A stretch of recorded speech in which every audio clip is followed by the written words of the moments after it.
অনেক মেয়ে মনে করে ছেলে হওয়াটা বেশি ভালো, অনেক ছেলে মনে করে মেয়ে হওয়াটা বেশি ভালো। আমি বলি কোনোটাই ভালো না।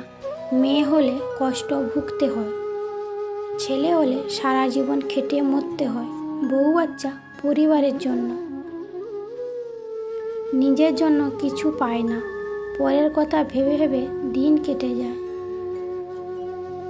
মেয়ে যদি হও সারা জীবন অন্যের অনুমতি নিয়ে চলতে হবে, যেমন বিয়ের আগে বাবার অনুমতি, বিয়ের পর স্বামীর অনুমতি।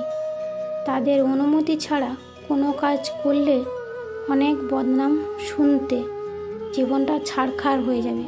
পৃথিবীর পবিত্র সম্পর্ক হলো স্বামী স্ত্রীর সম্পর্ক।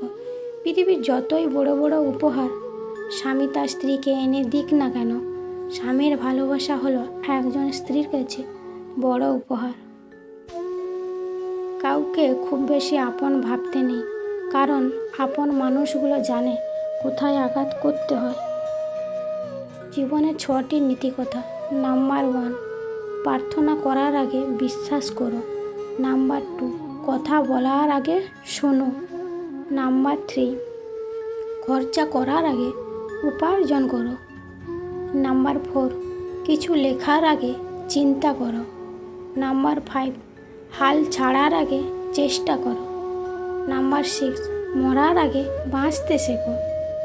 কখনো তুমি যতই ভালো হও না কেন, যতই অন্যের জন্য নিজেকে বিলিয়ে দাও না কেন, যতই কষ্ট সহ করো না কেন, কিছু মানুষের কাছে তুমি কখনো ভালো হতে পারবে না। জীবনসাথীকে কখনো কষ্ট দিও না, কারণ জামাই আসবে মেয়েকে নিয়ে চলে যাবে, ছেলের বউ আসবে ছেলেকে নিয়ে চলে যাবে। একমাত্র জীবনসাথী শেষ নিঃশ্বাস পর্যন্ত তোমার সাথে থাকবে। ঝগড়া অশান্তি থেকে চিরমুক্তি চাইলে এই 4টি কাজ করুন। নাম্বার 1, যেখানে মতের মিল নেই সেখান থেকে সরে আসুন। নাম্বার 2, সত্যি কথা বলুন। মূর্খের সাথে তর্ক করবেন না। বেশি বেশি একা থাকুন।